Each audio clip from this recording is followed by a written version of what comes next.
First కథ పేరు సింహాల మధ్య విరుపబడుట. కంటత వాక్యము ఆపత్కాలంన నీవు నన్ను గూర్చి మొరపెట్టుము, నేను నిన్ను విడిపించదను.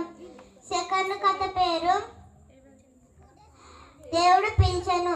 కంటత వాక్యము కాగా మీరు నా మాట శ్రద్ధగా విని నా నిబంధన అనుసరించుడి. నిర్గమకాండము 19:5. తాడు కథ పేరు జ్ఞానం కోసం విజ్ఞాపన. కంటత వాక్యము మీలో ఎవరికైనా జ్ఞానం కొదువుగా ఉన్న ఎడల అతడు దేవుడిని అడగవలెను. యాకోబు 3:5. నాలుగో కథ పేరు దేవుని ఉద్దేశం కోసం ఒక రాణి. కంటత వాక్యము నీ పూర్ణ ఉదయంతో యెహోవా యందు నమ్మకం ఉంచుము. సామెతలు 1:5. ఐదో కథ పేరు అగ్నిలో ముగ్గురు బాలురు. కంటత వాక్యము అగ్నిగుండంలో నుండి మమ్మును తప్పించి రక్షించుటకు సమర్థుడు.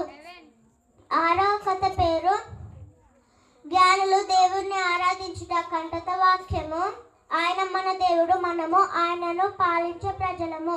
ఏడో కథ పేరు చిన్న పిల్లలను రానియండి. కంటత వాక్యము కుమారులు యెహోవా అనుగ్రహించు స్వాస్థ్యము, గర్భఫలము ఆయన ఇచ్చు బహుమానము.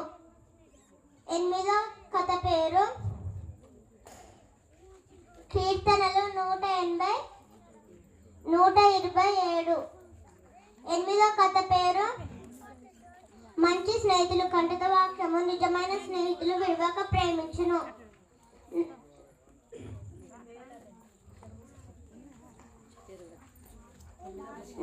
మార్క్ 7:17. 10th కథ పేరు